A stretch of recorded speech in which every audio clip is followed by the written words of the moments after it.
7वी 8वीच्या वयात मुलांना जाहीर समारंभांमध्ये विचारलं जातं, तू कोण होणार रे? आणि मग तो सांगतो की मी बिझनेसमन होणार. आणि मग बिझनेसमन होणार म्हटल्यावर त्याला लगेच समोर न टोमणे असं म्हणलं की माहितीये मोठा टाटा बिर्ला होणार है, हमारे बैंक के सेल्स टीम को ट्रेन करना है, लेकिन यहाँ पे आपको शिवाजी महाराज छोड़ के और किसी टॉपिक पे बात नहीं करनी. ही आम्हाला मिळालेली एक पावती होती की कॉर्पोरेट जगालाही आज ज्या विषयाचा गारूड डोक्यावर आहे त्यांच्या, ते आहे छत्रपती शिवाजी महाराज. पण त्या गोष्टीतनं बाहेर पडण्याची पण कला तुमच्याकडे असली पाहिजे, ज्याला आपण म्हणतो डिटॅचमेंट. आणि detachment is the best attachment. पण त्या फुटप्रिंट जरी आपण चाललो अगदी ते तंतोतंत ते वाचू, तरी देखील आपण आपल्या क्षेत्रातला शिवाजी नक्की. नमस्कार. वेद भेटच्या आजच्या या पुढच्या एपिसोडमध्ये मी सौरभ तुम्हा सगळ्यांचं मनापासून स्वागत करतो. वेद भेटमध्ये आपण डोंबिवली, कल्याण, ठाणे ह्या परिसरातल्या वेगवेगळ्या क्षेत्रांमध्ये कार्यरत असणाऱ्या व्यक्तींना इथे बोलवतो, त्यांच्याशी संवाद साधतो. आणि खऱ्या अर्थाने ही सगळी मंडळी त्यांच्या त्यांच्या क्षेत्रातली सेलिब्रिटीज आहेत. म्हणजे आपल्याला ते पेज 3 वर कदाचित दिसत नसतील, कदाचित रोजच्या वर्तमानपत्रात त्यांची नावं तुम्हाला वाचलेली आठवत नसतील, पण तरी सुद्धा त्यांचं कार्य हे कुठल्याही मोजपट्टीच्या मापावर मोजण्यासारखं नाहीच आहे, कारण खूप अतुलनीय असं कार्य ते करतात. म्हणजे आजचे आपले जे गेस्ट आहेत ते स्वतः व्यवसायाने शिक्षक आहेत, त्याचसोबत कॉर्पोरेट प्रशिक्षक आहेत. आणि हे सगळं करत असताना पॅरेंटिंग म्हणजेच पालकत्व ह्या विषयावरती त्यांनी एक स्वतंत्र पुस्तक देखील लिहिलेलं. म्हणजे खऱ्या अर्थाने अत्यंत चतुरस्त्र बहुआयामी व्यक्तिमत्व असे आतिश कुलकर्णी सर आज इथे आलेले आहेत. आतिश सर, तुमचं मनापासून स्वागत. Thank you so much. आणि सगळ्यात आधी तुम्ही इतक्या सगळ्या गोष्टी करता, आता मी म्हटल्याप्रमाणे खऱ्या अर्थाने बहुआयामी व्यक्तिमत्व, बरोबर, हे सगळं एकत्र कसं काय जमतं? बेसिकली सुरुवात झाली होती शिक्षकी पेशापासून आणि तिथनं हळूहळू प्रशिक्षणाकडे वळलो आणि चांगली माणसं मिळत गेली. मुळात माझे पार्टनर्स, माझे टीम मेंबर्स, आणि या सगळ्यांमुळे सगळं जमायला लागलं हळूहळू आणि अनेक व्यवसायांमध्ये शिरायला लागलो. मग शिक्षकापासून सुरू झालेला प्रवास हा प्रशिक्षकापर्यंत येऊन आता चालू आहे. आणि सुरुवात म्हणजे 22 वर्षापूर्वी जेव्हा माझा पार्टनर प्रसन्न हर्डीकर यांनी जेव्हा मला सांगितलं की मला कोणाच्या हाताखाली नोकरी करायची नाहीये आणि स्वतःचा व्यवसाय सुरू करायचा आहे, आणि तेव्हा आम्ही ठरवलं की आपल्याकडे आता उपजत काय आहे. तर उपजत जे होतं आमच्याकडे ते होतं आमचं शिक्षण म्हणजे ज्ञान, आणि ते ज्ञान आपल्याला इतरांना देता येईल म्हणून आम्ही शिक्षक झालो. म्हणजे शिक्षक होताना मुळात हा विचार केला होता की चांगले विद्यार्थी कसे घडवता येतील, आणि ते नुसते विद्यार्थी न राहता, म्हणजे कारण कोणीही शिकण्यासाठी काय येतो तर त्याला परीक्षेत चांगले मार्क मिळाले पाहिजेत. त्याच्या पलीकडे जाऊन तो चांगला विद्यार्थी कसा होईल, आणि त्याच्या पलीकडे जाऊन तो एक चांगला नागरिक कसा होईल. आणि ह्या गोष्टीचा विचार करताना एक सुजाण नागरिक घडवण्यासाठी म्हणून आम्ही आमच्या संस्थेची म्हणजे आमचा ॲस्पा हा जो क्लास आहे जो डोंबिवलीत आहे, तर याची आम्ही स्थापना केली. आणि ॲस्पाची स्थापना केल्यानंतर अनेक शाळांमधनं बोलावणी यायची की मुलांसाठी तुम्ही काहीतरी ऍक्टिव्हिटीज करा. त्या ऍक्टिव्हिटीज करायला आम्ही सुरुवात केली. सुरुवात झाली टिळकनगर शाळेपासून, केबी विरा शाळेपासून, जोशी हायस्कूल, सिस्टर निवेदिता, आणि मग ह्या शाळांमधनं उपक्रम करता करता थोडंसं प्रशिक्षकाच्या भूमिकेत शिरलो. आणि मग तो प्रशिक्षक हा हळूहळू शिक्षण घेत घेत कॉर्पोरेट ट्रेनरपर्यंत जाऊन पोहोचला. आणि आज आम्ही उद्योजकांनाही प्रशिक्षण देतोय. म्हणजे सर्व्हायव्हल टू रिवायव्हल हा कोरोना काळात घेतलेला आमचा उपक्रम हा उद्योजकांना महाराष्ट्रभर इतका आवडला की उद्योजकांनी त्यांच्यासाठी क्लासरूम कोचिंग करता येईल का हा प्रश्न आम्हाला विचारला. आणि क्लासरूम कोचिंग मध्ये आम्ही उद्योजकांना त्यांचा उद्योग हा ऑटो मोडवर, म्हणजे आपण ज्याला म्हणतो की ऑटो पायलट मोडवर जाणं म्हणजे त्यांच्याशिवाय चालणारा, तर तो कसा चालेल आणि तो प्रोसेस बेस्ड कसा असेल, तर याकडे आम्ही लक्ष द्यायला सुरुवात केली. तर हा इथपर्यंत असा प्रवास एक झाला. आणि मग ह्या सगळ्यामध्ये लेखन हा एक अत्यंत वेगळा ट्रॅक होता. परफेक्ट. तर त्या पुस्तकाचं लेखन नेमकं कसं काय झालं? ज्यावेळेस आम्ही प्रशिक्षणामध्ये शिरलो त्यावेळेस भरपूर उदाहरणं घ्यायचो, आणि अगदी देशातली घ्यायचो, परदेशातली उदाहरणं घ्यायचो. मग त्यात स्पोर्ट्समनची असतील, फिल्म स्टार्सची असतील उदाहरणं. आणि ही उदाहरणं घेता घेता एक गोष्ट कळायला लागली की मुलांना अपील होणारा जो विषय आहे ना, तो विषय असा आहे की जो 350 वर्षापूर्वी घडून गेलेला आहे, पण त्याचं गारूड आजही त्यांच्या मनावर आहे. आणि मग तो विषय घ्यावा असं ठरलं. बरं, ह्या विषयाचा फारसा अभ्यास नव्हता, कारण शाळेत इतिहास पास होण्यापुरताच केला होता. आणि मग तो विषय समजावून कोण सांगेल, तर राजगडाच्या एका ट्रिपमध्ये अप्पा परब सरांची ओळख झाली. आणि अप्पा परब सरांचा इतिहास इतका मुखोद्गत होता की जेव्हा जेव्हा मी त्यांना अर्जव केली की मला थोडासा इतिहासाला मार्गदर्शन कराल का, कारण मी इतिहास तज्ज्ञ नाही, तेव्हा अप्पा परब सरांनी अष्टशिवराज्ञी हे त्यांच्या पुस्तकातनं, किंवा छत्रपती शिवाजी महाराज आणि राजगड यांचा जो काही संबंध आहे, किंवा त्यांचं इतर राजकारण, समाजकारण या प्रत्येक विषयावर सखोल मार्गदर्शन केलं. तसंच एकदा माझी भेट झाली होती निनाद बेडेकर सरांची ठाण्याच्या एका बसस्टॉपवर. ते पुण्याहून आले होते आणि ठाण्याच्या बसस्टॉपला मला भेटले. भेटल्यानंतर मी त्यांना फक्त विचारलं की यावर काही लिखाण करावं असं मला वाटतंय. बसस्टॉपवरच ते माझ्या जवळ थांबले आणि त्यांनी मला काही पानं लगेच लिहून दिली. हो. आणि त्या पानांवर काही लेखकांची नावं होती, काही इतिहासातले दाखले होते की जे पेरेंटिंग या विषयाला अनुसरून असतील. बरं. म्हणजे ज्या विषयासाठी बऱ्याचदा शाळांमध्ये बोलवलं जायचं मला, तर ते दाखले आपण नीट घ्यावेत. म्हणून मी बेडेकर सरांनाच रिक्वेस्ट केली की सर तुमचा जो इतिहास आहे तो तुम्ही मला सांगू शकाल का. आणि मग सरांच्या घरी जाणं येणं सुरू झालं. सरांचा मुलगा तेव्हा ठाण्याला राहायचा आणि सरांच्या घरी जाणं येणं सुरू झालं. सरांनी अगदी सरांच्या पायाशी बसून मी तो इतिहास लिहून घेतलेला आहे सरांकडनं.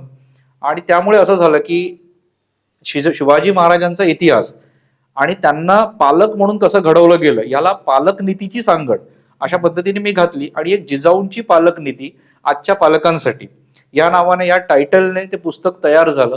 म्हणजे 17th सेंच्युरी पेरेंटिंग ती 21व्या शतकात पण ऍप्लिकेबल आहे का, तर ती आहे ऍप्लिकेबल. आणि ती ऍप्लिकेबल करण्याचा तो जो प्रयत्न मी केला तो त्या 18 अध्यायातनं केला, 18 धड्यांमधनं केला. पण याला संपूर्णपणे साथ होती निनाद बेडेकर जे आता नाही आहेत आपल्यामध्ये, आणि आप्पा परब सर जे आजही म्हणजे इतका सुंदर इतिहास मार्गदर्शन करतायत. तर यांची साथ होती आणि तिथनं त्या लिखाणाला सुरुवात झाली. आणि जसं तुम्ही आता म्हणालात की तिकडून ह्या लेखनाला सुरुवात झाली, पण जिजाऊंची पालक नीती म्हणजे नावातच आहे की बरोबर. जिजाऊंनी छत्रपती शिवाजी महाराजांना ज्या पद्धतीने घडवलं, ज्या पद्धतीने वाढवलं, तर एक पालक म्हणून जिजाऊ महासाहेबांचे कोणते गुण तुम्हाला आदर्शवाद वाटतात किंवा कुठले गुण असे वाटतात की जे प्रामुख्याने त्यांच्यामध्ये दिसून येतात? खरं तर जिजाऊ महासाहेबांबद्दल एक खूप छान उल्लेख मी वाचला होता. म्हणजे अर्थात तोही बेडेकर सरांमुळेच. आणि राधा माधव विलास चंपू असं त्या पुस्तकाचं नाव आहे. चंपू म्हणजे काव्य. आणि हे ज्यांनी लिहिलं होतं ते होते कवी जयराम पिंडे. आणि कवी जयराम पिंडे हे शहाजीराजांच्या दरबारात होते. आणि त्यांनी हे जे चंपू काव्य लिहिलं त्यात त्यांनी असं लिहिलेलं आहे, जशी चंपकेशी खुले फुल्ल जाई, भले शोभली ज्यास जाया जिजाई, जिचे केतीचा चंबू जंबू द्वीपाला, करी सावली माऊली त्या मुलाला. आणि ह्या संपूर्ण काव्यातनं जे मला जाणवलं म्हणजे सगळ्यात महत्वाचा गुणधर्म जिजाऊ साहेबांचा मला जो जाणवला तो हा होता की शहाजी राजांना तर ती शोभतेच आहे, म्हणजे जिजाऊ ही पत्नी म्हणून तर ती शोभतेच आहे. तिचा दरारा इतका जबरदस्त आहे, तिच्या कीर्तीचा दरारा इतका जबरदस्त आहे की संपूर्ण जम्बूद्वीप म्हणजे आपण म्हणू अखंड भारतवर्ष किंवा अखंड जग, या जगातली जी सर्व सज्जन माणसं आहेत की ज्यांना अत्याचाराने ती त्रासलेली आहेत, तर ह्या प्रत्येक व्यक्तीला जिच्या आश्रयाखाली यावं असं वाटतं ती व्यक्ती म्हणजे जिजामाता आहे. म्हणजे अर्थात त्या व्यक्तीचा दरारा किंवा तिचं करेज आपण जिला म्हणू, धाडस आपण म्हणू, की त्यावेळेस जेवढ्या शाया होत्या त्या शायांच्या त्यांच्या अत्याचारावर आपण काहीतरी करणं गरजेचं आहे, ठोस पाऊल उचलणं गरजेचं आहे. ही जी व्यक्ती ठरवते ती व्यक्ती जिजामाता होती. आणि ती जिजामाता होती आणि तिने त्या मुलाला म्हणजे शिवबांना आपली सावली दिली. आणि नुसती सावली नाही दिली तर त्या पलीकडे जाऊन त्यांचा पुढचा जो गुणधर्म होता तो होता सबकॉन्शियस माइंडचं प्रोग्रॅमिंग.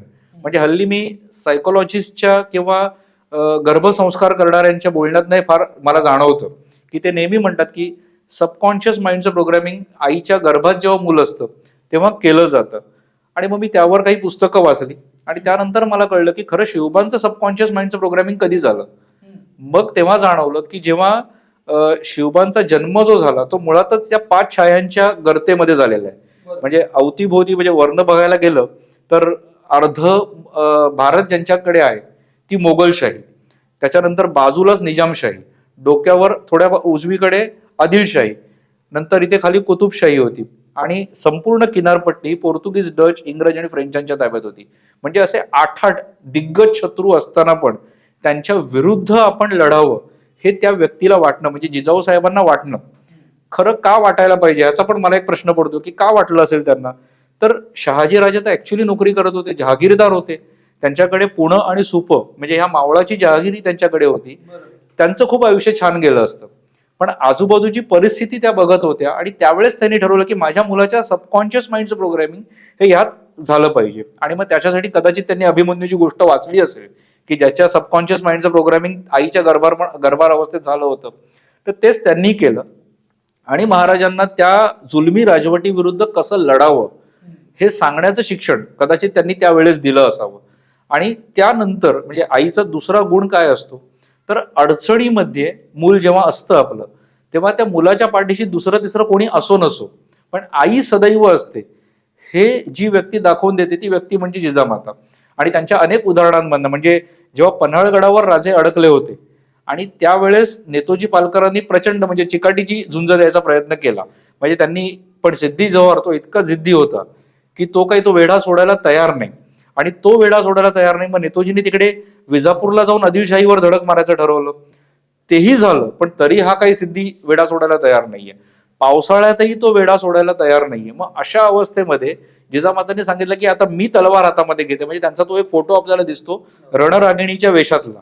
आणि तो फोटो जेव्हा बघितल्यानंतर मला असं जाणवतं की आई प्रत्येक वेळेस मुलाच्या पाठीशी उभं असणं हे गरजेचं आहे, त्याच्यात चांगल्यातही आणि त्याच्या वाईटातही. म्हणजे मला हे दोन गुण त्यांचे प्रचंड भावतात एक आई म्हणून. आणि जसं त्या पुस्तकाचं पूर्ण नाव जर का आपण बघितलं तर जिजाऊंची पालक नीती आजच्या पालकांसाठी. बरोबर बरोबर.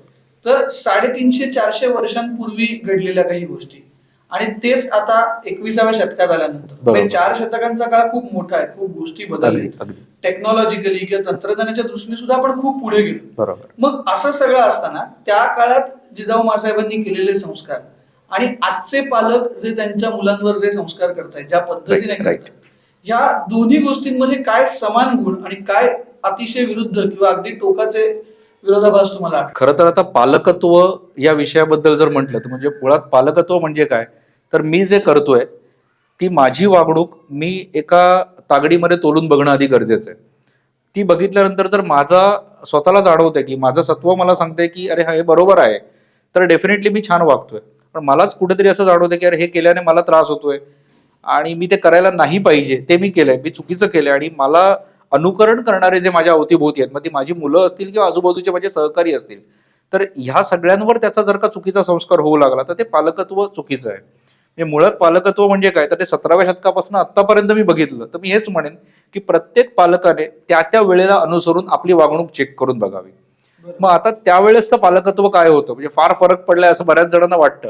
तर मला असं वाटतं की एक आपण कम्पॅरेटिव्ह जरी अनालिसिस केला तरी जेव्हा शिवाजी महाराज 12 वर्षाचे असताना, छोटा शिवबा, बाल शिवबा, हे जेव्हा पुण्याला आले होते आणि पुण्याला आल्यानंतर शिवबांनी आजूबाजूचं वातावरण बघितलं तेव्हा त्यांच्या एक गोष्ट लक्षात आली की इकडचे सगळे मावळे हे एकमेकांची भांडण्यामध्येच गुंग आहेत. म्हणजे ते आयदर वतनदारीसाठी लढतायत किंवा जहागीरदारीसाठी लढतायत किंवा त्या जमिनीच्या तुकड्यासाठी ते भांडतायत.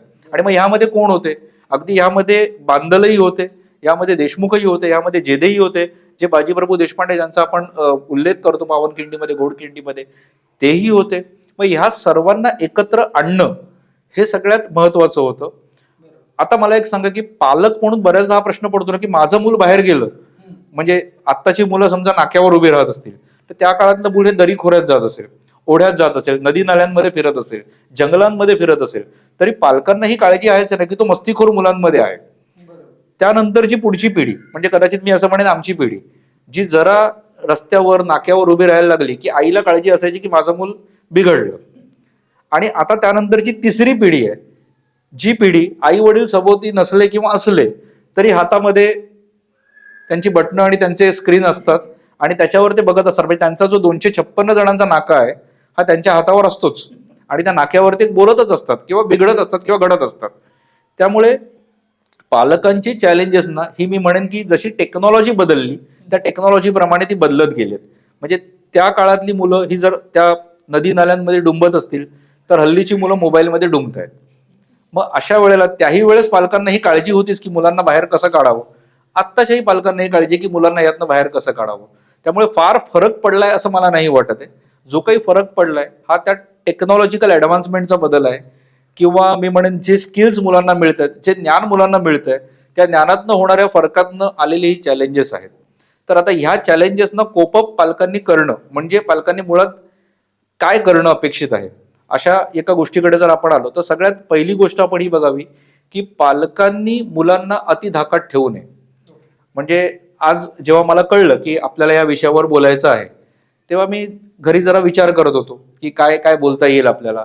आणि माझ्या लेकीने आनंदीबाई जोशींचं चरित्र मला आणून दाखवलं आणि त्यात तिने पहिल्या 3 पानांमध्येच असं लिहिलेलं आहे की आनंदीबाई जोशी ह्या त्यांच्या आईबद्दल हे म्हणतायत की सुदैवाने माझ्या आईने मला कुठे मारल्याच्या, म्हणजे चुलीतलं लाकूड मारल्याच्या जखमा माझ्या अंगावर नाहीत, पण मुलांना धाकात ठेवल्याने मुलं बिघडण्याची शक्यता खूप जास्त असते. त्यामुळे भविष्यात मी कधी आई झाले तर मी अशा पद्धतीची आई नक्कीच होणार नाही. हे एक मूल जेव्हा सांगतंय तेव्हा धाकात मुलांना ठेवू नका जास्त. जरा बसली पाहिजे, पण तो रिस्पेक्ट हा कमांडेबल असला पाहिजे, डिमांडेबल असता कामा नये. म्हणजे मी मागतोय म्हणून मला तुम्ही रिस्पेक्ट द्या अशा पद्धतीने तो रिस्पेक्ट न मागता तो रिस्पेक्ट जरा वेगळ्या पद्धतीने, म्हणजे तुम्ही तुमच्या कृतीतनच तो रिस्पेक्ट जर जाणवून दिलात तर डेफिनेटली तो रिस्पेक्ट मिळतो तुम्हाला. आणि मुलांना धाकात न ठेवता आपण वेगळ्या पद्धतीने त्या गोष्टीकडे बघू शकतो. हल्ली असं झालंय की ही मुलं जी आई वडील वाढवत आहेत ती फार सुरक्षित वातावरणात वाढवली जात आहेत. आणि मी याला नुसतं सुरक्षित नाही म्हणणार, मी याला अतिसुरक्षित वातावरण असं म्हणेन.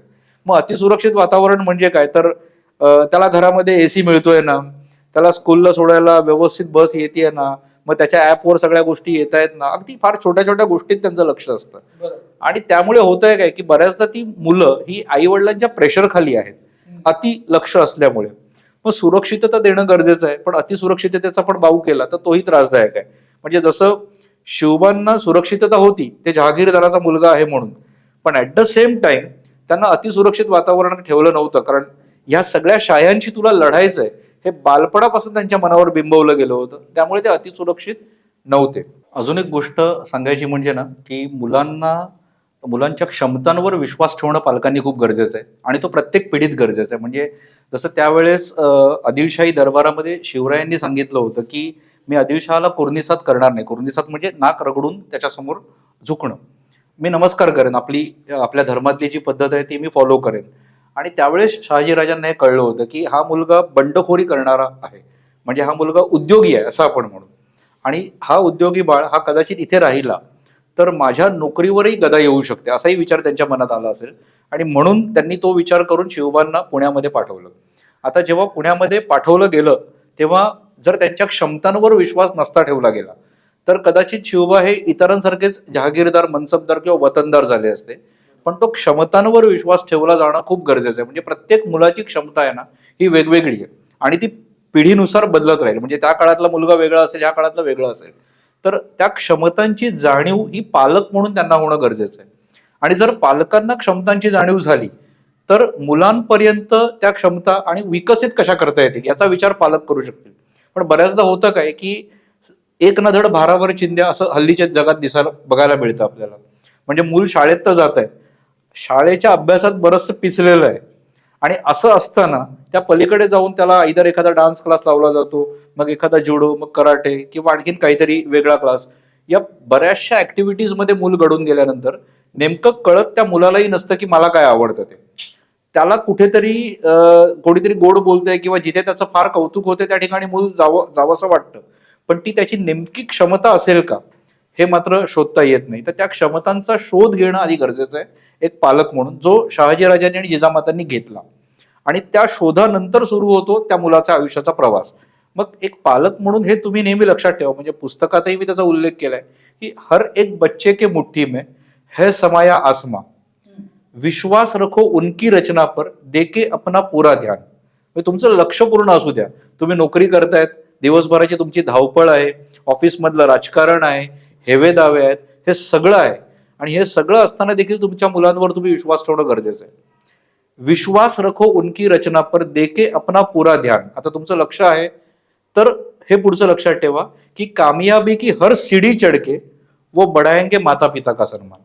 म्हणजे फायनली होणार काय आहे तर ते माझं मूल म्हणून आपण जेव्हा सांगतो ते कधी सांगतो, जेव्हा त्याचं कौतुक होतं, जेव्हा त्याचं कुठेतरी नावरूपाला येतो तेव्हा आपण सांगतो. पण तो कौतुक होण्यासाठी किंवा त्या नावारूपाला येण्यासाठी तुम्ही काय विश्वास दाखवताय त्यांच्या क्षमतांवर, इथून हा प्रवास सुरू होतो. क्षमतांवर विश्वास ठेवा हे पुढचं होतं. आणि आता तुम्ही जसं म्हणालात की दोन्ही पालक आजच्या पिढीतले विशेष करून की हे दोघंही नोकरीला जातात, बरोबर. त्यामुळे दिवसभरातला बहुतांश काळ हे घराबाहेरच असतात. अगदी बरोबर. त्यामुळे स्वतःच्या मुलाबरोबर अवघे काही तास किंवा काही वेळा तर अवघी काही मिनिटं असं आपण म्हणूया की ते दिवसभरातल्या एकत्र असतात. कारण परत मग रात्री झोपायचं, उद्या सकाळी मुलाची शाळा, या सगळ्या धावपळीमध्ये त्यांना स्वतःचा असा फार कमी वेळ मिळतो. मग ह्या अशा वेळांमध्ये एक पालक म्हणून त्यांनी नेमकं काय करायला हवं आणि काय टाळायला हवं? खरं तर आपण आता बघितलं की मुलांना सुरक्षित वातावरणापासून अतिसुरक्षित वातावरणाकडे नेऊ नका हे पहिलं तर त्यांनी टाळायला हवं. पण त्याही पलीकडे जाऊन दोन खूप महत्वाच्या गोष्टी सांगाव्याशा वाटतात. एक म्हणजे मूल बऱ्याचदा म्हणजे मुलांचं करिअर आहे ना हे रोजच्या रोज बदलत असतं. म्हणजे लहान मुलापासून जर आपण म्हटलं तर काल म्हणजे एखाद्या मुलाने एखादा सिनेमा बघितला आणि त्या सिनेमात जर त्याला दिसलं की पोलीस खूप चांगलं काम करतोय, तर तो म्हणतो मला पोलीस व्हायचंय. एखाद्या वेळेस तो म्हणेल मला मोटरमन व्हायचंय. एखाद्या वेळेस तो म्हणेल मला डॉक्टर व्हायचंय. आता ह्या सगळ्या प्रवासामध्ये ना पालक हे बऱ्याच जणांचं हसू करतात आणि त्यावेळेस त्याला असं वाटतं की अच्छा हे होणं म्हणजे चांगलं नाही का, हे काय हसतायत. जसजसं मूल मोठं होतं म्हणजे मी असं ऑब्झर्व्ह केलंय की साधारण एक 7वी-8वीच्या वयात मुलांना जाहीर समारंभांमध्ये विचारलं जातं की तू कोण होणार रे, आणि मग तो सांगतो की मी बिझनेसमन होणार. आणि मग बिझनेसमन होणार म्हटल्यावर त्याला लगेच समोरनं टोमणे असं म्हणलं की माहितीये मोठा टाटा बिर्ला होणार असते. आणि माहितीये मोठा टाटा बिर्ला होणारच हे सगळ्यात पहिला त्याच्यावर झालेला निगेटिव्ह इम्पॅक्ट असतो किंवा आघात असतो. तर मुळात हे अशा पद्धतीचं जे बोलणं आहे की ज्या भाषणामध्ये तुम्ही एक तर जनरलाइज करता ती गोष्ट, तुम्ही तुमच्या निगेटिव्हिटीचे फिल्टर लावून त्या मुलांशी बोलताय. तर ह्या सगळ्या गोष्टी, कारण आता ती निगेटिव्हिटी येते कुठून? आताच तुम्ही म्हणालात की पालक ऑफिसमध्ये आहेत. ऑफिसमधलं वातावरण हे बऱ्याचदा त्रासदायकच असतं कारण तिथे प्रेशर आहे, तिथे कॉम्पिटिशन आहे आपापल्या कलिग सोबतची, आणि ह्या कॉम्पिटिशनवर मात करायची आहे. आणि ती मात करताना मग अनेकशा टॅक्टिक्स वापरल्या जातात, त्यांना आपण टॅक्टिक्स असा शब्द वापरतो. तर त्या टॅक्टिक्स आपण आपल्या घरामध्ये आपल्या मुलावर नाही वापरू शकत. आणि अशा वेळेला जर त्याच गोष्टींनी आपण आपल्या मुलांशी बोलायला लागलो, जसा बॉस माझ्याशी बोलतोय त्याच भाषेत मी माझ्या मुलाशी बोलायला लागलो, तर ते बॉसिंग होतं. मुलांना समजावणं खूप गरजेचं असतं. आणि समजावणं म्हणजे काय, तर त्यांच्या सम जाऊन बोलणं. मग 6वीतल्या मुलाला 6वीच्या वयाच्या सम जाऊन कसं बोलणार तुम्ही? तिथे तुम्ही 40 वर्षाचे आई वडील आहात म्हणून तुम्ही 6वीच्या मुलाशी तसं बोलाल तर ते चालणार नाही. त्याची भाषा वेगळी आहे. बरं, तुम्हाला त्याची हल्लीची भाषा समजून घेणं पण गरजेचं आहे. आणि ह्या पद्धतीने जेव्हा तुम्ही त्यांच्याशी बोलाल तेव्हाच ती मुलं तुमचं ऐकतात किंवा तुम्हाला ते आपलंसं समजतात. तुम्हाला ते त्यांच्या भाषेत बोलतील. कदाचित तुम्हाला असं वाटेल अरे आम्ही आमच्या आईबाबांशी बोललो असतो तर आईबाबांनी 2 थोत्रीत दिल्या असत्या, असं वाटू शकतं. पण आत्ताच्या मुलांची भाषा वेगळी आहे कारण ते वेगळ्या जनरेशनमध्ये घडत आहेत आणि त्या भाषेत आपण त्यांच्याशी जर बोललो तर मुलांना ते डेफिनेटली आवडतं. म्हणजे हे फक्त पालकांपुरतं नाही, ते शिक्षकांपुरतं पण आहे. कारण शिक्षक ऍट अ टाइम 60-70 मुलांना हँडल करत असतात. मग ही 60-70 वेगवेगळी मुलं त्यांच्या भाषेत जेव्हा शिक्षक बोलतील तेव्हा ते शिक्षकांना आवडेल, मुलांना आवडेल. ह्यानंतरची एक गोष्ट होते की ती म्हणजे धर्म, जो हल्लीच्या काळातला अतिशय कळीचा मुद्दा झालेला आहे. कारण काय म्हणजे शिवाजी महाराजांनी जर हे राज्य स्थापन करायचा निर्णय घेतला असेल तर ते राज्य रयतेचं राज्य होतं. मग रयत हा शब्द जिथे आला तिथे त्या रयतेच्या अंडर 18 पगड जाती या एकत्र आल्या रयत या एका शब्दाच्या अंडर. पण आपला समाज हा जातींवर धर्मांवर इतका विखुरला गेलेला आहे ना की, आणि लहानपणापासून हल्लीच्या काळात तर मुलांवर हे संस्कार होत आहेत की आपला धर्म हा श्रेष्ठ धर्म आहे आणि आपला धर्म हा श्रेष्ठ धर्म आहे, हा संस्कार व्हायलाच हवा मी तर म्हणतो. पण तो कधी, तर तो तुमच्या कडीच्या आतमध्ये, घराच्या आतमध्ये. तुमचं मूल जेव्हा घराच्या बाहेर पडतंय ना तेव्हा त्या मुलावर हा संस्कार हवा की तो भारतीय आहे. आणि हा भारतीयत्वाचा संस्कार जेव्हा त्याच्यावर घडला जाईल किंवा त्याच्या अंगवळणी पडेल तेव्हा तो कुठेही आजूबाजूला वावरताना त्याच्या मित्रांमध्ये, भविष्यामध्ये त्याच्या टीम मेंबर सोबत तो या धर्माचं राजकारण करणार नाही. जे राजकारण असेल ते फेअर कॉम्पिटिशन असेल, जिथे आपण म्हणू कौशल्य कामास येतील, कौशल्यपणास लागतील आणि त्यावर जे काही प्रमोशन्स असतील, त्यावर जे काही बिझनेस वाढणं असेल, ग्रोथ असेल, हे सगळं त्यावर ठरेल. पण ते धर्माच्या आधारावर किंवा जातीच्या आधारावर ठरता कामा नये. आणि एक ऑनेस्टली एक गोष्ट सांगतो की म्हणजे महात्मा फुले असतील किंवा डॉक्टर बाबासाहेब आंबेडकर असतील, यांनी सगळ्यात महत्वाचं कार्य म्हणजे त्यांच्या दोन्ही पुस्तकांमध्ये, दोघांच्या एकेका पुस्तकात हे लिहिलेलं आहे की जाती अंत होणं खूप गरजेचं आहे. आणि जर जाती अंत होणं हा गरजेचा आहे तर तो विचार 350 वर्षापूर्वी महाराजांनी मांडलेला आहे. मग आपण हल्लीच्या पालकांनी आपल्या घरामध्ये आपल्या मुलांना हा विचार शिकवणं खूप गरजेचं आहे. म्हणजे मुळात काय टाळावं तर त्याच्यात मी नक्की सांगेन की माझा धर्म माझ्या घराच्या आतमध्ये, घराच्या बाहेर माझा धर्म भारतीय हाच असला पाहिजे, हे लक्षात ठेवा. आणि जेव्हा हे मूल मोठं होतं, म्हणजे आतापर्यंत आपण म्हणतोय की जिथे ते लहान आहेत, जिथे पालक म्हणून तुमची एक वेगळी जबाबदारी असते, पण आता जसं मूल मोठं होत जातं तसं तसं त्याच्या करिअरच्या मार्गावरती किंवा सुरुवातीला त्याचं शिक्षण आणि मग करिअर निवडण्याचा मार्ग, ह्या सगळ्यामध्ये छत्रपती शिवाजी महाराजांचं चरित्र कशा पद्धतीने त्याला मार्गदर्शक? खरं बघायला गेलं तर अख्खं शिवचरित्र हे प्रत्येकाच्या आयुष्यात मार्गदर्शक आहे. मग चरित्र हा शब्द जिथे येतो ना तिथे मला असं वाटतं की मुलाला कुठली गोष्ट शिकवावी तर सगळ्यात पहिलं ते म्हणजे कॅरेक्टर ही गोष्ट शिकवावी. 100 वर्षापूर्वी साधारण इतिहासाचार्य राजवाडे होते आणि राजवाड्यांनी शिवाजी महाराजांबद्दल ना एक खूप छान वाक्य म्हटलंय. म्हणजे ते असं म्हणायचे की जगभरामध्ये शिवाजी महाराजांची तुलना होते ती कोणासोबत, तर हनिबल, ती नेपोलियन, ती अलेक्झांडर यांच्यासोबत होते. पण ह्या सगळ्यांसोबत महाराजांची तुलना होऊ शकत नाही असं राजवाडे ठामपणे सांगायचे. आणि ते सांगायचे याला एक कारण आहे, एकमेव कारण आहे, आणि ते कारण म्हणजे त्यांचं कॅरेक्टर. वा. मुलाला जर सगळ्यात पहिली गोष्ट आपण काय देऊ शकतो तर त्याचं एक सुंदर कॅरेक्टर कसं घडेल हे देणं खूप गरजेचं आहे. कारण एकदा तुमचं चारित्र्य गेलं किंवा त्याचं हनन झालं तर ते परत मिळवता येणं खूप अशक्य आहे. त्यामुळे लहानपणापासून त्या मुलाला ही जाणीव असणं गरजेचं आहे की मला माझ्या चारित्र्यावर खूप काम करायचंय.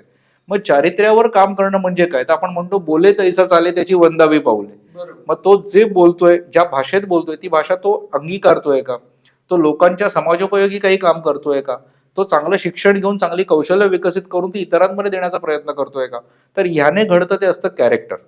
आणि या कॅरेक्टर बद्दल दस्तूर खुद्द औरंगजेबाने त्याचा जो डायरी लिहिण्याची त्याला जी सवय होती, ज्याला आलमगिरी का आलमगीर नामा असं काही म्हणायचे, त्यात त्याने जो उल्लेख केलाय तो उल्लेख निनाद बेडेकर सरांच्या भाषणात अनेकदा येतो. आणि तो उल्लेख ते नेहमी म्हणतात की औरत नाच गाना शराब ये सिवा को कभी मालूम ही नाही. म्हणजे किती महत्वाची गोष्ट होती की शिवाजी महाराजांच्या पूर्वी आणि शिवाजी महाराजांच्या नंतर असे अनेक राजे होते की जे युद्धावर जाताना सगळा जनानखाना सोबत घेऊन जायचे. म्हणजे त्यांच्यामध्ये अगदी स्त्रिया असायच्या, पुरुष असायचे, बाजारबुणगे असायचे, सगळे असायचे. पण महाराजांनी कधीच जनानखाना बाळगला नाही. म्हणजे कॅरेक्टरचं सगळ्यात मोठं उदाहरण आहे की तुमचं कॅरेक्टर जर चांगलं असेल ना तर जगभर तुमची वाहवा असते. म्हणून आज असं होऊ शकतं कदाचित की 33 कोटी देव आपल्या हिंदू धर्मातले एका बाजूला आहेत आणि छत्रपती शिवाजी महाराज एका बाजूला आहेत. याचं कारण म्हणजे त्यांचं कॅरेक्टर. त्या आलमगीर नाम्यात औरंगजेब पुढे हेही म्हणतो की मैं खुशनसीब हूं कि मुझे दुश्मन भी मिला वो भी शिवाजी जैसा. मग जर शत्रूचं कौतुक करतोय तर या अर्थी त्याचं कॅरेक्टर ज्या पद्धतीने घडवलं होतं ते कॅरेक्टर घडवणं खूप महत्वाचं आहे हल्लीच्या काळात. आणि याची अनेक उदाहरणं द्यायला गेली तर खूप उदाहरणं आहेत. म्हणजे बेलवडीची मल्लम्मा, सावित्री मल्लम्मा जी होती, दक्षिण दिग्विजय म्हणजे महाराजांच्या कालावधीमध्ये 1670 ते 80 हा जो पिरियड आहे, 10 वर्षांचा पिरियड, हा 10 वर्षांचा पिरियड दक्षिण दिग्विजय म्हणून ओळखला जातो. आणि या 10 वर्षाच्या कालावधीमध्ये जेव्हा सकूजी गायकवाड नावाचे आपले एक सरदार होते आणि ते बेलवडीवर आक्रमण करायला गेलेले आणि बेलवडीचा किल्लेदार पडला, तो मारला गेला त्या युद्धात. आणि त्याची बायको ही सावित्री देवी, हिने तो किल्ला पुढचे काही दिवस झुंजता ठेवला. आणि त्यानंतर हिला पकडलं गेल्यानंतर तिला अपमानास्पद वागणूक देण्यात आली, जी स्त्रीला नाही द्यायला पाहिजे ती. आणि ती वागणूक दिल्यामुळे ज्या सकूजी गायकवाडांनी तो किल्ला घेतला त्याच सकूजी गायकवाडांचे डोळे काढण्याचा आदेश देणारे पण महाराज आपलेच आहेत. म्हणजे माझा माणूस ज्याने एवढं मोठं साम्राज्य एस्टॅब्लिश केलंय, वाढवलंय, काबीज केलंय, पण त्याचं चुकून जरी कॅरेक्टर ढासळलं तर मी ते कदापि सहन होऊ देणार नाही. हे असतं तुमच्या कॅरेक्टरवर काम करणं. म्हणजे करिअरमध्ये काम करत असताना सगळ्यात पहिलं कुठलंही करिअर, अगदी तुम्ही अभ्यास घ्या, नोकरीचं करिअर घ्या, व्यवसायाचं करिअर घ्या, या प्रत्येक ठिकाणी तुमचं कॅरेक्टर अतिशय उत्तम असणं हे खूप गरजेचं आहे. पण नुसतंच कॅरेक्टर चांगलं असून भागत नाही. याला शिवचरित्रातली दुसरी गोष्ट फार गरजेची आहे आणि ती गोष्ट आहे परिणाम दक्षता. That is result orientedness. म्हणजे हनुमानाच्या बाबतीत एकदा अशी एक म्हटली जाते की जेव्हा हनुमानाला सांगितलं गेलं होतं संजीवनी घेऊन ये, आणि हनुमानाला काही संजीवनी रेकग्नाइज करता आली नाही. आता त्यावेळेस तो हनुमान जर आत्ताच्या काळातला असता त्याने एक व्हॉट्सअपवर मेसेज वगैरे केला असता किंवा कुठेतरी ट्विट केलं असतं की कुठे मिळेल संजीवनी, कशी दिसते. पण तसं काही झालं नाही. त्यावेळेस त्या हनुमानाला जेव्हा हे कळलं की मला संजीवनी घेऊन जाणं गरजेचं आहे, तेव्हा त्याने अख्खा संजीवनी, तो पर्वत जो होता तो पर्वतच त्याने उचलला तिथला आणि तो घेऊन ती संजीवनी आला. म्हणजे if you don't know the product, if you don't know that particular thing, your job is to deliver the entire mountain at that time. आणि हे एंटायर माउंटन डिलिव्हर करणं याला आम्ही म्हणतो रिझल्ट ओरिएंटेडनेस. आणि तो मुलगा किंवा ती मुलगी ही कुठल्याही क्षेत्रात काम करत असेल ना तर त्यांनी एक गोष्ट लक्षात ठेवावी, जे कुठलं करिअर तुम्ही निवडा, ते अभ्यासाचं करिअर असेल, ते कलेतलं करिअर असेल, ते खेळातलं करिअर असेल, उत्तम रिझल्ट देणं हे तुम्ही तुमच्या करिअरच्या दृष्टीने जर प्रत्येक वेळेस हा फोकस ठेवलात तर डेफिनेटली तुम्हाला एक वेळ अशी येते की तुमच्याकडे सगळी कौशल्य येतात आणि तुम्ही चांगले रिझल्ट मात्र देऊ लागतात. तर या दोन गोष्टी मला शिवचरित्रात नेहमी जाणवतात. आणि मग रिझल्ट ओरिएंटेडनेसची तर अनेक एक्झाम्पल आहेत.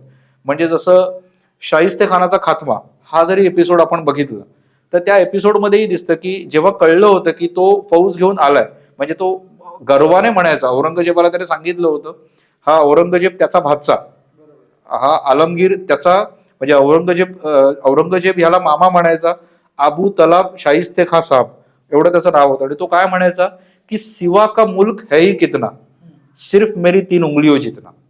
आणि तीच 3 बोटं त्याला इथे सोडून जावी लागलेली. ह्याला मी एका गोष्टीत म्हणतो की रिझल्ट ओरिएंटेडनेस आहे, की मला तिथे जायचंय, जो लाल महाल, ज्या लाल महालात मी लहानाचा मोठा झालोय, तो लाल महाल मला परत मिळवायचा आहे.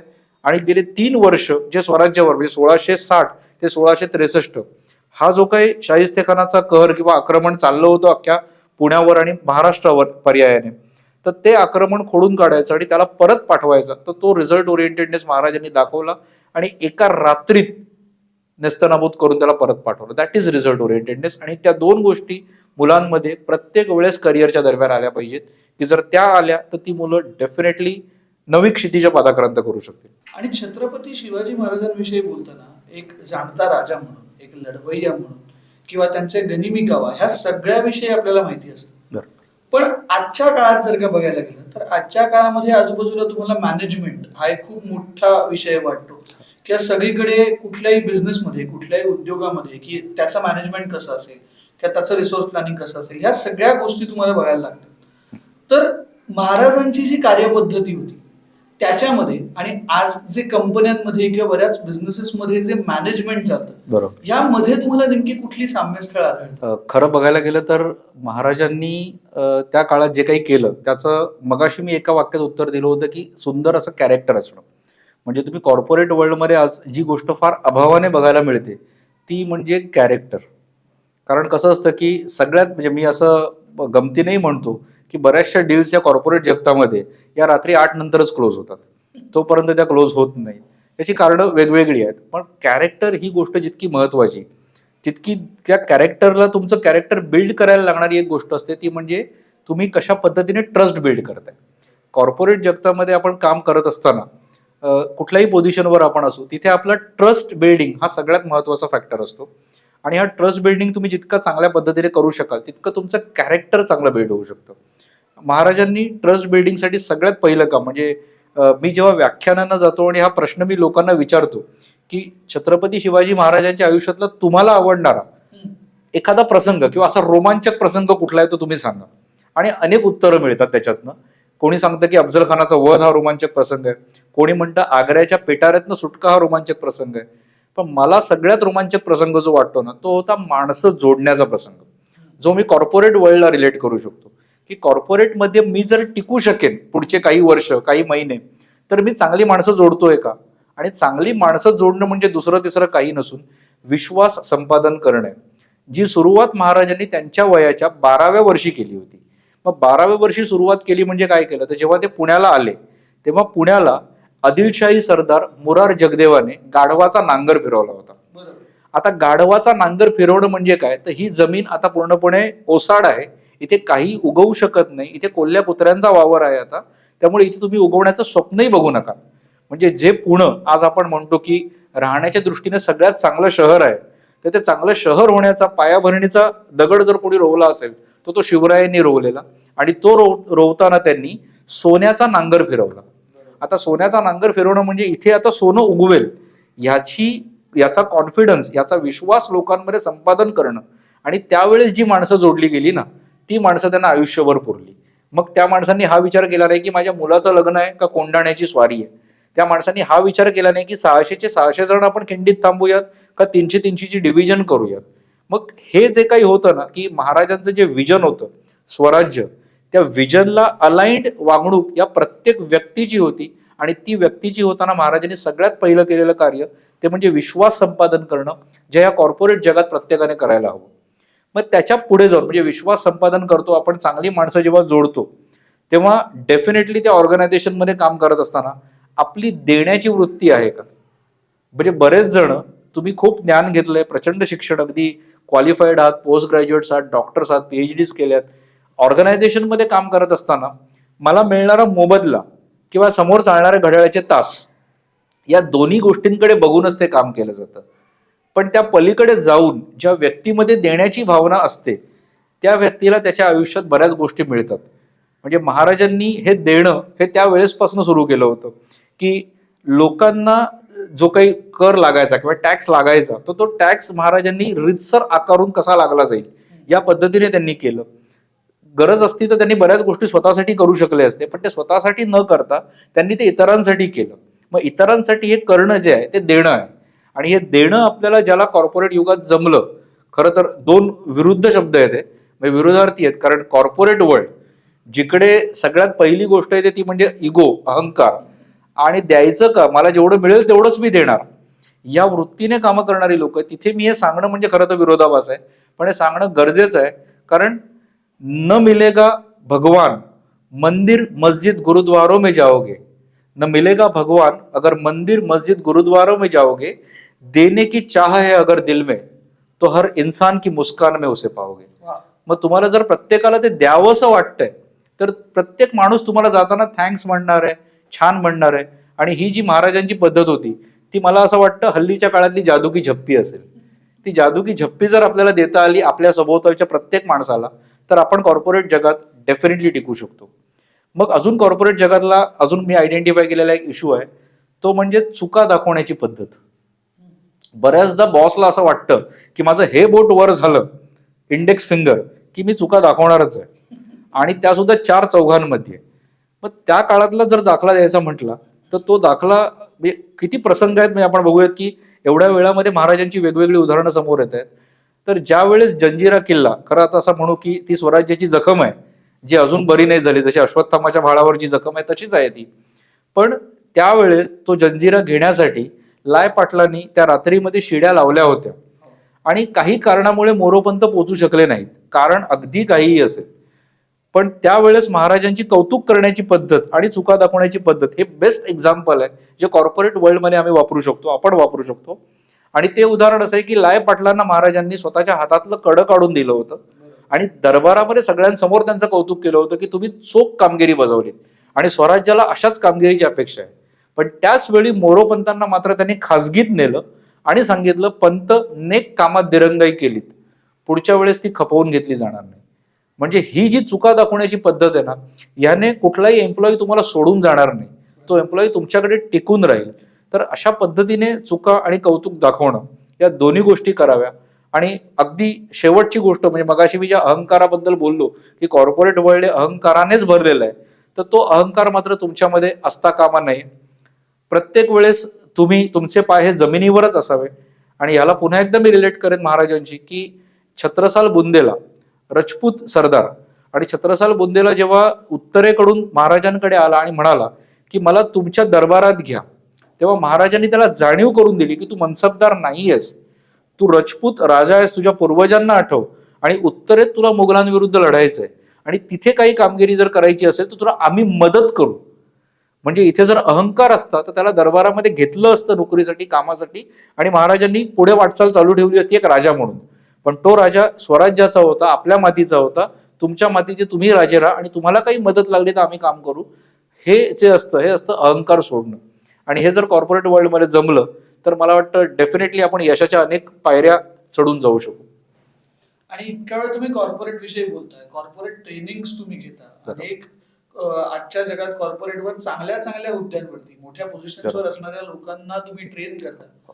तर अशा वेळी त्या ट्रेनिंग मध्ये शिवाजी महाराजांचे नेमके कुठले गुण किंवा कुठले प्रसंग असे तुम्हाला वाटतात की जे आजच्या ह्या कॉर्पोरेट लीडर्ससाठी खूप समर्पक आहेत? एकदा यस बँकेचं ट्रेनिंग घेण्यासाठी आम्ही गेलो होतो, आणि मुळात कॉर्पोरेट जेव्हा तुम्हाला ट्रेनर म्हणून बोलवतं तेव्हा ते तुम्हाला खूप तावून सुलाखून बघतात. म्हणजे त्यांना तुम्हाला जर पैसे द्यायचे असतील तर ते डेफिनेटली तुम्हाला चेक करतात. आणि त्यांनी आम्हाला सांगितलं की तुम्ही एक फ्री सेशन घ्या. बरं, फ्री सेशन घ्या हे सांगितल्यानंतर कुठलीही गोष्ट फुकट द्यायची म्हटली की आपल्या अंगावर काटा येतो, तसा आमच्याही आला. आणि सेशन घ्यायचं मग टॉपिक आम्ही निवडला हायर इफिशियन्सी. आणि समोर त्यांची महाराष्ट्र म्हणजे मुंबईची, गुरगावची आणि चेन्नईची टीम होती.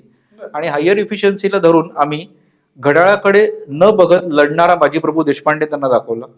स्वतःकडे काय नाहीये याचा विचार करत बसण्यापेक्षा स्वतःकडे काय आहे हे बघत लढणारा बाजीप्रभू देशपांडे जेव्हा त्यांना दाखवलं, त्यावेळेस तिकडनं आम्ही निघालो. पण निघता निघता आम्हाला कळलं की त्यांचे जे प्रेसिडेंट आहेत त्यांचं नाव आहे सय्यद शब्बी हैदर. बरं. आणि मी आणि माझ्यासोबत माझे जे को ट्रेनर होते, आम्ही दोघांनी डोक्यावर हात मारला आणि म्हटलं की चला गेलं ट्रेनिंग आता आहे. आणि म्हटलं चला सोड हे कॉर्पोरेट काही आपल्याला मिळायचं नाही, म्हणजे सगळीचकडे काही शिवाजी महाराज हा आपण पत्ता वापरू शकत नाही किंवा एक्का आपण वापरू शकत नाही. आणि तिकडनं निघाल्यानंतर त्यांचा फोन आला आणि ते म्हणाले, चीफ इसके बाद आपको 6 सेशंस लेने, ये पूरा क्वार्टर आपको हमारे बैंक के सेल्स टीम को ट्रेन करना है, लेकिन यहाँ पे आपको शिवाजी महाराज छोड़ के और किसी टॉपिक पे बात नहीं करनी है. वा. ही आम्हाला मिळालेली एक पावती होती की कॉर्पोरेट जगालाही आज ज्या विषयाचा गारूड डोक्यावर आहे त्यांच्या, ते आहे छत्रपती शिवाजी महाराज. मग इथे मात्र काम करताना आम्ही नेमकं काय करायला हवं तर किंवा महाराजांनी काय केलं होतं या गोष्टींचा जेव्हा विचार करतो तेव्हा काही घटना आठवतात की त्या घटनांचा आम्ही रिफ्लेक्ट करतो किंवा त्या तिथे आम्ही वापरतो. त्यातली आत्ता जसं म्हटलं जसं की हायर इफिशियन्सी ही गोष्ट, त्या पलीकडे जातो, अफजल खान वधाकडे येतो. आता अफजल खान वधाकडे जर नीट आपण बघितलं तर एखादं प्रोजेक्ट आपण बघूयात की हे प्रोजेक्ट आहे आणि प्रोजेक्ट येतं तेव्हा कसं असतं की प्रोजेक्ट आणायचं असतं कोणाकडनं तरी, ते प्रोजेक्ट आपल्या टीमला एक्सप्लेन करायचं असतं, त्या प्रोजेक्टचं एक कॉस्टिंग असतं, त्या प्रोजेक्टमध्ये रिस्क असते आणि प्रोजेक्टची डिलिव्हरी असते. हे जसं कॉर्पोरेट वर्ल्डमध्ये असतं तसं महाराजांनी पण त्यावेळेस कदाचित त्या मॅनेजमेंटचा अभ्यास केला होता. आणि त्यावेळेस प्रोजेक्ट अफजल खान महाराजांनी कशा पद्धतीने पार पाडला होता तर सगळ्यात पहिलं महाराजांनी त्याचा स्वॉट केला होता. आपण स्वतःचाही स्वॉट करतो तसा त्याचाही स्वॉट केला होता की अफजल खान जर येतोय तर मुळात अफजल खान कितीची फौज घेऊन येतोय. अफजल खानामधला सगळ्यात त्रासदायक गोष्ट कुठली की जी त्याला आपण ज्या गोष्टीवर पिन पॉइंट करून आपण त्याला मारू शकू आणि ती होती त्याचा अहंकार. आणि याचा महाराजांनी अतिशय जबरदस्त अभ्यास केला. म्हणजे अफजल खानाने स्वतःचा जो शिक्का पाडला त्या शिक्क्यामध्ये अफजल खान असं म्हणतो, गर अर्ज कुनद सिपहर अला फजल फुजला व फजल अफजल असं हर मुल्क बताई तस्वीह आवाज आयद अफजल अफजल. म्हणजे स्वर्गातल्या सर्व शक्तिमान देवाकडनं अल्लाकडनं जर अशी विचारणा झाली की पृथ्वीवर सर्वात शक्तिमान सर्वात चांगली व्यक्ती कोण आहे तर त्यासाठी जी माळ जपली जाईल त्या माळेतनं अल्लाह अल्लाह हा आवाज येणार नाही तर अफजल अफजल हा आवाज येईल. म्हणजे माझ्या देवापेक्षा मी श्रेष्ठ आहे असं मानणारी जी व्यक्ती आहे त्या व्यक्तीचा अहंकार हा, म्हणजे मला असं वाटतं त्यावेळेस महाराजांनी सिंघम पिक्चर पाहिला नसेल पण डेफिनेटली महाराजांनी सांगितलेलं की जयकान मैं नहीं तुझे मारूंगा तेरा अहंकार तुझे मारेगा. मग तो अहंकार महाराजांनी आयडेंटिफाय केला होता. आणि त्याचे जे कच्चे दुवे महाराजांनी शोधले होते ते कच्चे दुवे बारीक बारीक शोधलेले की तो कुठल्या प्रकारचा सदरा घालतो किंवा त्याने स्वतःच्या बायकांना मारलं का मारलं तर त्याचं कारण होतं की त्याच्या गुरूंनी त्याचे जे मौलवी होते त्यांनी त्याच्या मनामध्ये फिअर घातलं होतं की त्या युद्धामध्ये कदाचित जर तू कामी आलास तर तुझ्या बायकांचं काय होईल आणि आपल्या बायका त्या दुसऱ्या कोणासोबत तरी पळून जातील या भीतीने त्याने त्याच्या 63 बायकांना मारलेलं आहे. आणि त्या 63 बायकांची कबर तिथे आहे विजापूर जवळ. आणि मग असं अफजल खान जो होता या अफजल खानाचा हा महाराजांनी अभ्यास तर केला पण at the same time Afzal खानही महाराजांचा स्वॉट करत होता. आणि तो स्वॉट कशा प्रकारे होता तर महाराजांचं धर्मस्थान काय आहे, अढळस्थान काय आहे तर ती तुळजाभवानी आहे. आणि ती तुळजाभवानी जर आपण फोडली आणि तिची पावडर गावभर ओतली जमिनीवर तर कदाचित हा बिळात लपलेला शिवबा बाहेर येईल असं त्यांना वाटलं. पण बघा महाराजांचा धर्मावरचा विश्वास, म्हणजे अंधश्रद्धा नव्हती, त्यांना माहिती होतं की तुळजाभवानी परत बसवली जाऊ शकते पण मी बाहेर आलो तर लाखांचा पोशिंदा निघून जाईल इकडनं, त्यामुळे महाराज काही बाहेर आले नाही. पुढे बजाजीराजे निंबाळकर म्हणजे महाराजांचा मेहुणा ह्याला पण त्या अफजल खानाने पकडायचा प्रयत्न केला, त्याचा धर्मांतर करायचा प्रयत्न केला. त्यावेळेस असं होऊ शकलं असतं कारण बायकोचा भाऊ आहे, म्हणजे सारी दुनिया की खुदाई एक तरफ आणि जोरू का भाई एक तरफ असा प्रसंग महाराजांच्या समोर आला असेल. पण महाराजांनी ते न करता त्या दरबारामध्ये म्हणजे अफजल खानाच्या दरबारातला महाराजांचा चांगला मित्र पांढरेजी नाईक सरदार होते, त्यांना सांगितलं की तुम्ही लागेल ती खंडणी द्या पण माझ्या मेवण्याला सोडवा. आणि त्यांनी सोडवून घेतला. म्हणजे इतका स्वॉट बारीक होता ना त्यांचा. बरं, त्यावेळेस अफजल खानाची फौज ही 42,000ची होती आणि स्वराज्याची फौज ही 12,000ची. म्हणजे रिसोर्स प्लॅनिंग ज्याला आपण म्हणतो ते प्लॅनिंग इतकं परफेक्ट महाराजांनी केलं होतं की 12,000 42,000ची वाईच्या उघड्या मैदानात लढू शकले असते, पराक्रमाची शर्थ झाली असती पण स्वराज्य जिंकू शकलं नसतं हे महाराजांना ठाऊक होतं. आणि म्हणून त्यांनी म्हणजे 42,000ची फौज घेऊन निघालेला शामियानामध्ये फक्त 2 जणांसहित पोहोचतो, म्हणजे उरलेले 41,998 लोक मागे ठेवणं. याच्यामध्ये जे तंत्रयुद्ध मंत्रयुद्ध महाराजांनी केलंय ते इतकं वाखाणण्याजोगं आहे जे आज आपल्याला प्रत्येक वेळेला आपल्या कॉर्पोरेट वर्ल्डमध्ये करावं लागतं. म्हणजे एखादं best negotiation skill. Best negotiation skill. म्हणजे तुम्हाला प्रत्येक प्रोजेक्टचे पैसे कमी करा किंवा वाढवा या गोष्टीसाठी, तुमच्या लोकांना कामाला लावण्यासाठी, त्यांना मोटिवेट करण्यासाठी हे सगळं महाराजांनी त्यावेळेस केलं. म्हणजे बरं तेवढंच नुसतं केलं नाही, तर हा प्रोजेक्ट अफजल खान करताना महाराजांनी पुढे एक बघितलं की रिस्क अँड रिटर्न काय असेल, की मी या प्रोजेक्टमध्ये काय रिस्क घेतोय, तर मी स्वतः जातोय, पण ह्याच्यातला रिटर्न काय असेल, रिवॉर्ड काय असेल. तर जर हा अफजल खान गेला तर हा सोबत घेऊन आलेलं सगळं इथेच सोडून जाणार आहे. मग तो इथे सोडून जाणार आहे आणि हे महाराजांनी प्रूव्ह करून दाखवलं की अफजल खान गेल्यानंतर 18,000 पठाण स्वराज्यात सामील झाले आणि 12,000ची फौज 30,000ची झाली. बरं, त्याच्यानंतर आणलेलं अनेक मण सोनं, चांदी, हिरे, हत्ती, उंट हे सगळं इकडेच राहिलं जे अफजल खानासोबत आलं होतं. म्हणजे त्या प्रोजेक्टचा इतका जबरदस्त अभ्यास महाराजांनी केला होता ना, याला आपण म्हणतो अंमलबजावणीचे मार्ग. That is the way of execution of particular project. मग तो अंमलबजावणीचा मार्ग महाराजांनी शोधला, स्वॉट केला, आणि यातनं जर मला नुकसान झालं तर माझ्या पळण्याचे पण मार्ग मला माहिती असले पाहिजेत. आणि ह्या पळण्याचे मार्ग पण महाराजांनी शोधून ठेवले होते. आणि हे हल्लीच्या कॉर्पोरेट युगामध्ये प्रत्येकाने कुठलाही प्रोजेक्ट करताना, मग तो प्रोजेक्ट मी का करतोय, त्या प्रोजेक्टमध्ये मिळणारा मला रिटर्न काय आहे, माझं रिसोर्स प्लॅनिंग मला काय करायचंय, आणि हे सगळं करताना जर इथे कुठे मला अपयश आलं तर अपयश आल्यानंतर पण माझे निसटण्याचे प्लॅन्स काय असले पाहिजेत, इतपत प्लॅनिंग जर झालं तर डेफिनेटली कॉर्पोरेट युगाला पण हे शिवचरित्र आज ऍप्लिकेबल होतं. आणि आता तुम्ही इतकं छान सांगितलं, तर विचार केला तर ह्या वर्षीच 350 वर्ष शिवाजी महाराजांच्या राज्याभिषेकाला पूर्ण होत आहेत. म्हणजे ते छत्रपती झाले, ह्या घटनेला 350 वर्ष पूर्ण होत आहेत. तर एक राजा म्हणून, म्हणजे मगाचपासून आपण एक मॅनेजमेंट किंवा व्यवस्थापन क्षेत्रातली त्यांची साम्य बरोबर. बघितली, पण एक राजा म्हणून एक अतिशय उत्तम लीडर किंवा कॉर्पोरेट क्षेत्रामध्ये आज अनेक सीएक्सओ आपण बघतो, बरोबर. सीएफओ, अगदी, सीईओ अशा अगदी. वेगवेगळ्या बरोबर, पोझिशन्स बरोबर. वरती, की जे आपल्या कंपनीला किंवा आपल्या बिझनेसला एक वेगळी दिशा देतात. बरोबर. तर अशा वेळेला त्यांच्यामधले असे कुठले नेतृत्व गुण आपल्याला आढळतात की जे आजच्या कॉर्पोरेट क्षेत्रातल्या लिडरशिप मध्ये सुद्धा असायला हवे? सगळ्यात महत्वाचा गुण तो म्हणजे बदल. म्हणजे बदलाला माणसं तयार नसतात. म्हणजे आपण म्हणतो की मनी प्लांट कसा हवा तसा वाकवला जातो, पण जसजसा तुम्ही सीएक्सओ हा शब्द वापरला, शिकल्यानंतर कोणी पटकन सीएक्सओ होत नाही. तो अगोदर ट्रेनी, मॅनेजमेंट ट्रेनी, मग असिस्टंट, मग मॅनेजर, आणि मग त्या लेवलला तो पुढे एडी, डी असा पुढे पुढे जात असतो.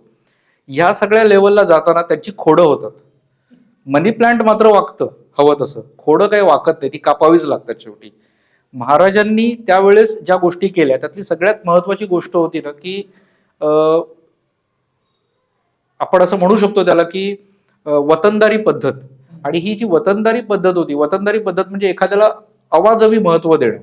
आणि मग हे वतनदार हे ऍक्च्युअली गावगुंड झाले होते, कारण ते लोकांवर हवा तसा टॅक्स लावायचे, आणि तो टॅक्स वसूल करण्यासाठी ते स्वतःचे गुंड नेमायचे, ते स्वतःची माणसं अपॉइंट करायचे, स्वतःचं वेगळं सैन्य ठेवायचे. महाराजांनी मुळातच वतनदारी पद्धत मोडून काढली. आणि ती पद्धत जर आज आपण बघितली तर त्यांनी काय केलं, तर टॅक्ससाठी लँड मेजरमेंट केलं, आणि लँड मेजरमेंट केल्यानंतर टॅक्सेशनचं एक युनिट ठरवलं, आणि ते युनिट ठरवल्यानंतर त्याप्रमाणे त्यांनी टॅक्स चार्ज करायला सुरुवात केली. मग जर आजही आजच्याही गव्हर्नमेंटला आपण टॅक्स भरत असू तर आपण इतका टॅक्स का भरतो याचं आपल्याकडे उत्तर असतं, कारण आज आपण शिकलोय, आपल्याला माहिती आहे 400 वर्षापूर्वी महाराजांनी ही गोष्ट केली होती. आणि सगळ्यात चांगलं implementation is the taxation system.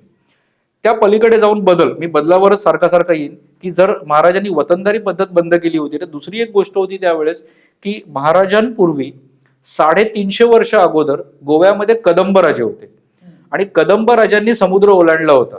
मधल्या 350 वर्षात अंधश्रद्धा का बोकाळली मला माहित नाही, पण ती इतकी बोकाळली की हिंदू धर्मामध्ये समुद्र ओलांडणं म्हणजे अपशकुन आहे मानलं जायचं.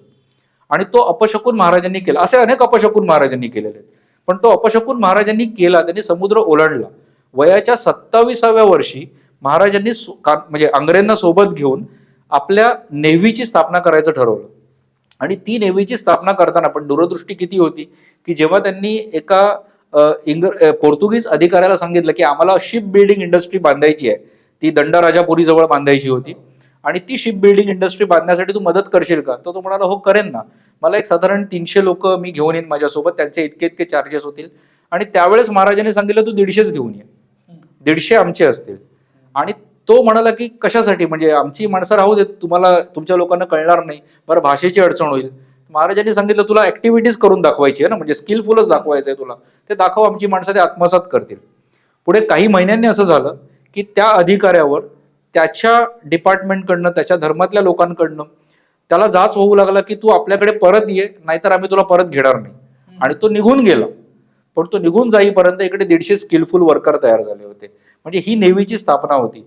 परत ती नेव्हीची स्थापना करून महाराज थांबले का? म्हणजे मी असं म्हणतो बऱ्याचदा की आपण एखादी गोष्ट करतो तर आपला सन्मान वाढतो, म्हणजे लोक माझं नाव लौकिक होतोय म्हणून करतात. महाराजांनी काय केलं असेल तर महाराजांनी त्यानंतर म्हणजे समुद्र ओलांडल्यानंतर साधारण 100 मैलाच्या किनारपट्टीवर स्वराज्य आणलं. जे स्वराज्य अजिबातच नव्हतं ते 100 मैलाच्या किनारपट्टीवर आलं. पूर्वी आपल्याला नदी ओलांडण्यासाठी किंवा समुद्र ओलांडण्यासाठी पोर्तुगीजांचे परवाने लागायचे, ते पोर्तुगीज आता आपल्याकडनं परवाने काढू लागले. हा महत्वाचा बदल होता. आणि त्याही पलीकडे जाऊन 12 देशांशी व्यापार करणं हे महाराजांनी त्यावेळेस साधलं, जे कदाचित आता आपण म्हणतो की भारताचा एक्सपोर्ट मधला जो टक्का आहे तो अर्धा टक्का पण नाही राहिलाय. आणि त्यावेळेस महाराज 12 देशांशी व्यापार करायचे. ही खरं तर खूप मोठी गोष्ट आहे, जी आपण असं म्हणू शकतो की त्या काळात त्यांनी घेतलेले निर्णय हे आत्ताच्या काळातही ऍप्लिकेबल होतं, की तुम्ही सतत बदल करत राहा. आणि छोटे छोटे बदल हे तुमच्या ऑर्गनायझेशनसाठी, तुमच्या संस्थेसाठी, इंडिव्हिज्युअल ग्रोथसाठी हे इतके कारणीभूत होतील ना, ते महाराजांनी 350 वर्षापूर्वी आपल्याला दाखवून दिले. आपल्यासाठी ते पायंडे त्यांनी घालून दिलेत. आपल्याला फक्त त्या फुटप्रिंट चालायच्यात. म्हणजे नवीन काही विचार नाही केला तरी चालेल, पण त्या फुटप्रिंट जरी आपण चाललो अगदी ते तंतोतंत ते वाचून, तरी देखील आपण आपल्या क्षेत्रातला शिवाजी नक्की होऊ शकतो. क्या बात आहे. आणि मगाचपासून आपण तुमच्या पुस्तकापासून खरं तर सुरुवात केली, जिजाऊंची पालकनीतीपासून, आणि त्यानंतर छत्रपती शिवाजी महाराजांचं मॅनेजमेंट किंवा व्यवस्थापन, एक राजा म्हणून त्यांचे निर्णय, ह्या सगळ्याविषयी बघितलं. पण ह्या सगळ्यामध्ये आजची जी पिढी आहे मोठी होणारी, किंवा आजचे जे पालक आहेत जे या पिढीला मोठं करतायत, ह्या दोघांना नेमकं तुम्ही काय सांगा? या दोघांसाठी एक सांगण्यासाठी खूप महत्वाची गोष्ट म्हणजे माझ्या पुस्तकातलं अगदी शेवटचं, ज्याला मी त्या अध्यायात पण घेतलेलं नाहीये, पण जे महत्वाचे 2-3 मुद्दे मी त्यात मांडले, त्यातला एक मुद्दा आहे तो म्हणजे फ्लॉलेस प्लॅनिंग. की तुम्ही कुठल्याही क्षेत्रात असा, अगदी विद्यार्थी असा किंवा तुम्ही उद्योजक असा किंवा तुम्ही नोकरी करणारे असा, पण तुमचा प्लॅन इतका अप्रतिम असला पाहिजे, त्याचं एक्झिक्युशन इतकं जबरदस्त असलं पाहिजे की जेणेकरून तुम्हाला त्या काम केल्यानंतर जे यश मिळेल किंवा अपयश मिळेल, पण ती प्रोसेस एन्जॉय केल्याचं, त्या प्रोसेसमधनं गेल्याचं तुम्हाला जे समाधान मिळेल ना, ते जबरदस्त असेल. पण मुळातच तो प्लॅन जर फ्लॉलेस असेल तर अपयश कदाचित मिळणार नाही. म्हणजे भगवद्गीतेमध्ये जेव्हा 18व्या अध्यायात कृष्ण अर्जुनाला सांगतोय की अधिष्ठानम च तथा करता कर्णम च पृथक विधम विविधाश्च पृथक चेष्टा दैवम चैवत्र पंचमम. म्हणजे तो सांगतोय तुला तुझी सद्य परिस्थिती माहिती पाहिजे, जी शिवरायांना प्रत्येक वेळेस माहिती असायची.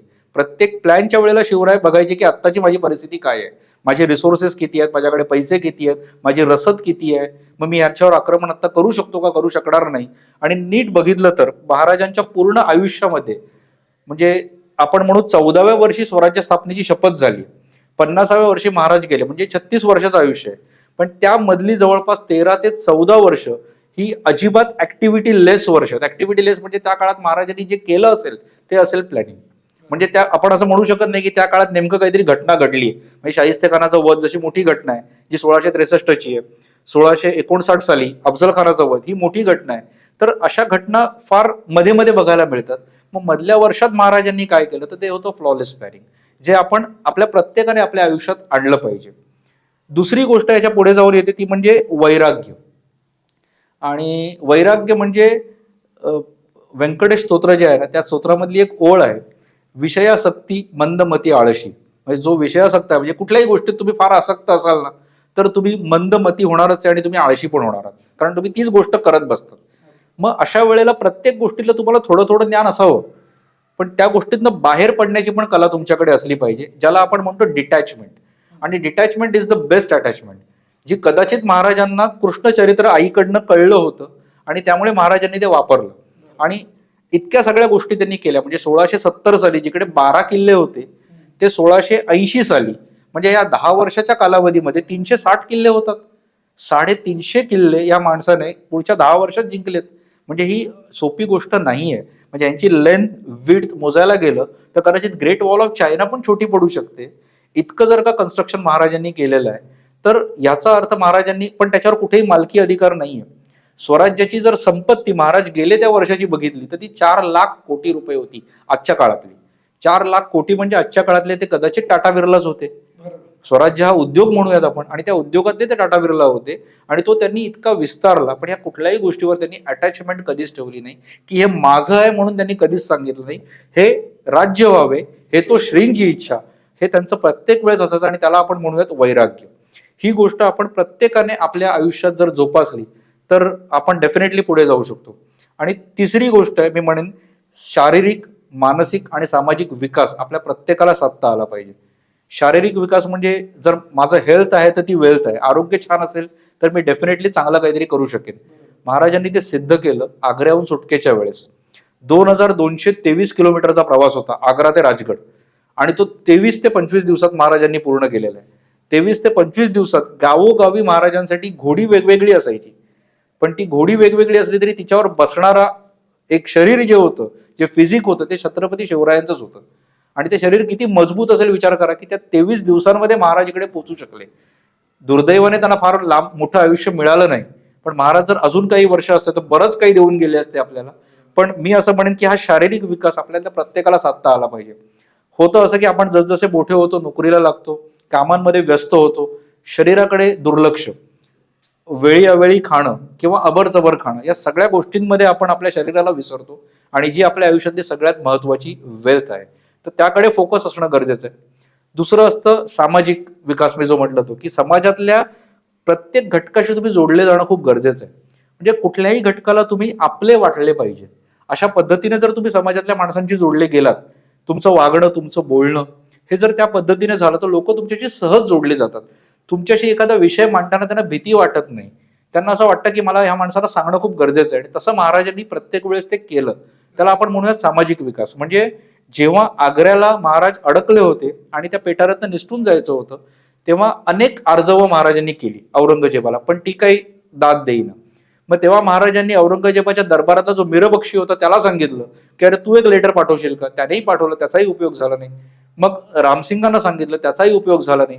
शेवटी पौलाद खानातर्फे एक लेटर असं पाठवलं महाराजांनी की मला या लोकांना नजराणे पाठवायचे आहेत आणि हे नजराणे पाठवण्यासाठी देण्यासाठी मला कर्ज लागेल, तर ते कर्ज मी कोणाकडनं घेऊ. आणि त्यांनी ते व्यापाऱ्यांकडे, म्हणजे कुठले व्यापारी तर ते औरंगजेबाच्या दरबारातले व्यापारी, त्या सावकारांकडनं त्यांनी कर्ज घेतलं. 65,000चं कर्ज त्या काळी, आणि ते कर्ज महाराजांनी स्वराज्यातनं फेडलं सव्याज.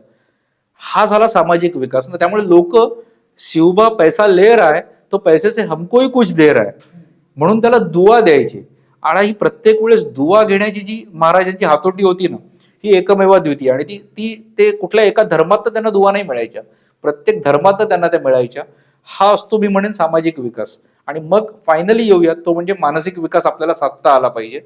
आणि मानसिक विकास म्हणजे दरवेळेस सकारात्मक राहणं, ही एक शिकवणूक आपण आपल्या मुलांना देऊ शकलो, या समाजातल्या लोकांना आपण देऊ शकलो, तर सकारात्मक राहण्याने आपल्याला बरंच काही करता येऊ शकतं. आणि ते महाराजांनी वेळोवेळी जाणवून दिलं. म्हणजे जेव्हा आग्र्याच्या कैदेतच महाराज होते त्यावेळेस इथनं सुटका नाही, कारण पौलाद खानाच्या हातावर तुरी देऊन निसटणं हेच किती कठीण काम होतं. हजारोंचा नाही लाखोंचा पहारा होता, वेगवेगळ्या चौक्या बसवल्या होत्या थोड्या थोड्या अंतरांनी, आणि तिकडनं निसटून जाणं तेही परवान्याशिवाय इम्पॉसिबल होतं.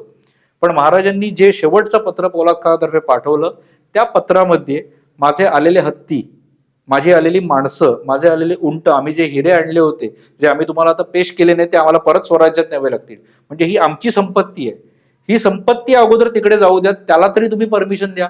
इतके पॉझिटिव्ह राहणं याच्यामध्ये जे महाराजांनी त्यावेळेस साधलं.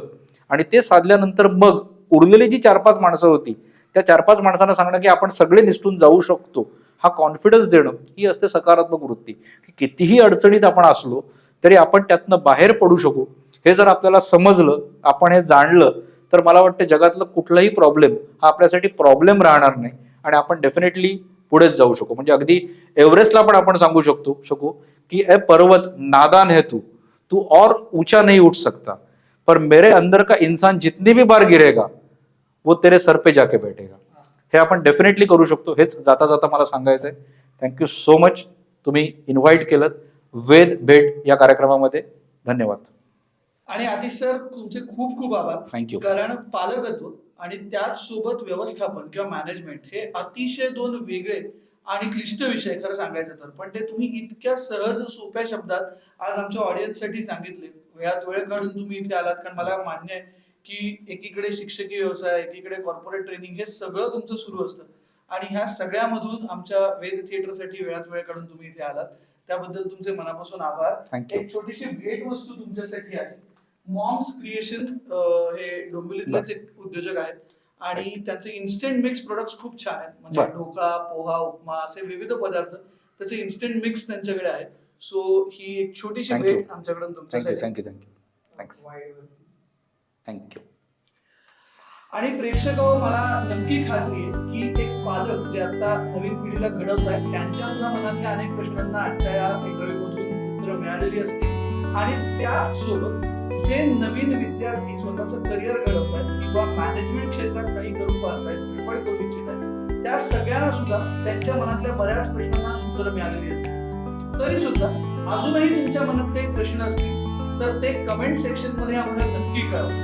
वेद थिएटरला सबस्क्राईब करा. अशाच इंटरेस्टिंग विषयांवरच्या पॉडकास्टसाठी हा व्हिडिओ लाईक करा आणि तुमच्या ओळखीच्या जर का कोणी पालक असतील किंवा त्याचसोबत मॅनेजमेंट क्षेत्रात धडपड करणारे काही तरुण विद्यार्थी असतील तर त्यांच्यापर्यंत हा व्हिडिओ नक्की पोहोचवा. जास्तीत जास्त प्रमाणात शेअर करा आणि अशाच काही इंटरेस्टिंग विषयांवरच्या पॉडकास्टसाठी नक्की वेद थिएटरला सबस्क्राईब करा. आमचं चॅनल असंच बघत राहा युट्यूबवरती तसंच इंस्टाग्रामवरती. पुढच्या पॉडकास्टमध्ये नवीन अशाच काही इंटरेस्टिंग विषयांवरच्या गप्पा घेऊन भेटू.